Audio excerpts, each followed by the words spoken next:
Hey there, Taylor Elwood here, and I thought I would do a video talking all about results because in both the Magical Experiments Facebook community and on the Magical Experiments page, I've been talking about results quite a bit in the last couple days. And part of what I've noticed is that when people are sharing some things, some results they want, what they're really doing is they're doing something that I find makes for ineffective magical work. What they're doing is they are talking about they are treating the end as a means. Yeah, let me rephrase this. They're treating the means by which they want to get the result as the result instead of recognizing it as a means to getting to the end. There we go. So in other words, basically when someone says to me, I want X, what they're doing is they're defining the actual means by which they want to get their true result, but they're not being honest with themselves about what they really want. And I find that this is a common problem with people who practice magic. It used to be a problem that I had. I don't have it anymore, thankfully, and I'm going to share how to go about that in a bit. In fact, in my book, The Process of Magic, I talk about defining results quite a bit. And so if you have not read that book, I highly recommend it because it could help you get better results. But let's get into this right now. So when you look at your result, a lot of times what I see for people who practice magic is they'll describe results in terms of, I want X. And usually what they're talking about is I want, like I'll use an example. I want money. Okay, you want money. What does wanting money really mean to you? And a lot of times people have trouble answering that question. And the reason why is because they haven't fully thought out what they're actually going to do with that money. Can you see the problem we have right now with magical work if we have not fully thought out what we're going to do with money? If you can't, let me spell it out for you. If I just say that I want money, I am not being realistic with what I actually want to do with that money. Okay, I have money. What does that mean? I mean, I can go and work at my job and get a paycheck. I have money at that point. I can teach a class and charge for it. I have money at that point. What does it really mean to have money? Money in and of itself doesn't mean anything unless it's defined by what you're actually going to do with that money. And so by extension, the same thing is true with results in general. When people define a result, they rarely define what that result is actually going to do for them, what the real result is going to be, as an example. So if I tell you that I want money, I've defined a result. I haven't defined what the real result is. What is it that you want to do with that money? For example, I'll use myself as an example. If I want money so that I can buy groceries. I want money so that if I have to go in for a medical appointment, I can pay for that. I want money so that I can live a specific lifestyle where I am able to do the activities that I want, such as playing video games, listening to music, reading books. And I know that while money isn't necessarily essential to all of those things, I need to spend money in order to do some of those things. Like if I want a video game, I'm going to have to go and spend money for it unless someone lets me borrow that video game. If I want to read a book, I can go to the library and borrow the book, but if I want to keep the book, I'm going to have to actually spend money to buy it. These seem like very overt, obvious examples, but here's my tough question for you. Why aren't you defining those overt, obvious examples? I'll tell you why. Because you take them for granted. You don't think it through. Well, of course that's what I'm going to use money for. But if you haven't thought it out, if you haven't fleshed out what you're going to actually do with this result that you want, then you have set your magical working up for a situation where it's not going to accomplish much of anything. Because again, it doesn't matter. You can say, oh, I got money. Well, what does that really mean to you? What is it that you are using it for? How is it that you are using it to impact or change your life? Last time I talked about, in the last couple of videos that I've shot, I've been talking about magic by design. And one of the things that kind of helped me that's helped me to develop this approach to magic is this very much this realization of, okay, if there's something that I want in life and I'm going to plan for that thing, then I really need to define not just the plan itself, but what that plan is going to get me. Where am I going to go? And yes, if we're dealing with this concept of magic as eros, that magic is this divine movement that is moving us, and that we're aligning with the universe, and that universe is a lot bigger than us. It's going to take us where it's going to take us. The thing we have to keep in mind is we can still paddle toward where we want to go. We can still steer ourselves. Now, there may be other things that come in the way and affect things. Those are variables.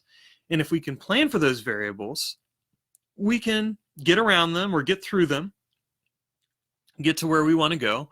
Or maybe we're taking off in a wildly different direction and we just have to adjust and adapt, as I like to say. And in that case, we do that, and then we get to where we want to go eventually in another way. But regardless, if we have a plan and we fully understand what that plan is going to get us, it is much easier to get to where we want to go than if we just have something very nebulous like, I want money. Anybody can give you money. And they can give you even a specific amount, but if you don't know what you're going to do with that amount of money, it doesn't mean anything. It has no relevance in your life beyond the fact that you've got money. Ka-ching!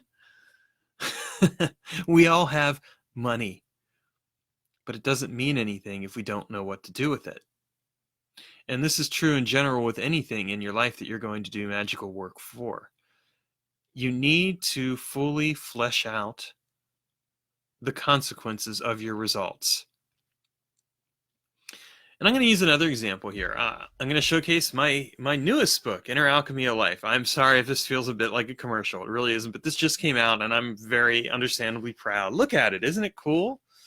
I got the print version, which is a bit more expensive than usual. Little sidebar here, and I'll tell you why. It's because I wanted color. Because my paintings should have color. You should be able to see them, and so that's why it's a little more expensive print version-wise. I don't know if anyone will ever buy it in print version. I don't really care. It's there because I wanted to have a copy. There's my result. I wanted a copy of my book with the color. That's what I wanted. I wanted it for my pleasure. I wanted it so that when I read it and look through it, and yes, I do read my own work occasionally, not because I'm a vain son of a bitch or anything, but because it's useful to look back on where you've been. So you know where you're going. And in this case, because it's just useful to have everything in one convenient volume so that when I'm looking at what I need to work on with my body, I can do that. I wanted to have it in color. I wanted to be able to see it, to appreciate the aesthetic of it, because that brings me joy. There's my desired result. So there you go. And that's a good example right there of I chose to write this book. I chose to include paintings. I chose to ultimately print it and to provide it as an ebook. And I understood the fact that the book was going to be a bit more expensive than normal. It's a collector's edition if you think about it. Like, anyone who's going to buy it is going to be an absolute rabid collector of my works as opposed to anything else, I suppose.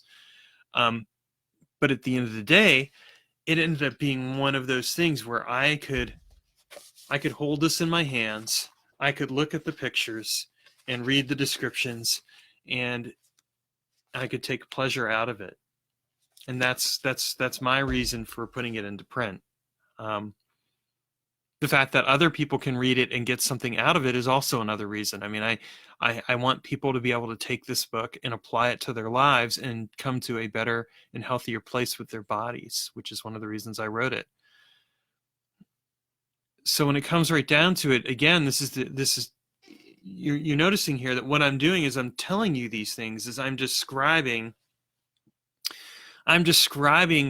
what it is that I want you to accomplish as a result of reading that book. What it is, what the real desired result is. That you're going to be able to read this book and use it to help you with your health. That you're going to be able to take the ideas and practices and apply them to your life in a meaningful way. Because otherwise, if I just say I want to publish a book, well, that's a result. But what does it really mean for me to publish that book? Like, how does that impact my desired audience? How does it impact me? I can tell you how it impacts me. When people buy my book, that in return gives me money, going back to that thing, woohoo. And then I can take that money and I can apply it toward living my life. I can apply it toward in my case, one day getting back my freedom to be fully self-employed and, doing things on my own time and in my own schedule and writing all the time. Again, that's my desired goal, and I've thought it out and I've planned for it and I'm working toward it. And that's what it means to do this work. And this is really something that you want to apply to your life in general, not just with magical workings, but with anything. Don't just apply it to, okay, I'm doing this magical work and I want this result, and this is the real result behind that result that I want, but apply it towards your life. Like, okay, I'm going to eat this food because this food is going to do X, Y, and Z for me. Think it out, plan it out, recognize it for what it is.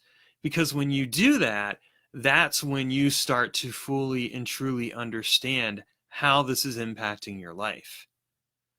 And I find that for many people, what stops them from fully understanding how magic works is that they don't have a full understanding of the result. And I know we're told don't lust for results and all that silliness. And it's true. You shouldn't lust for your result. You shouldn't obsess for it.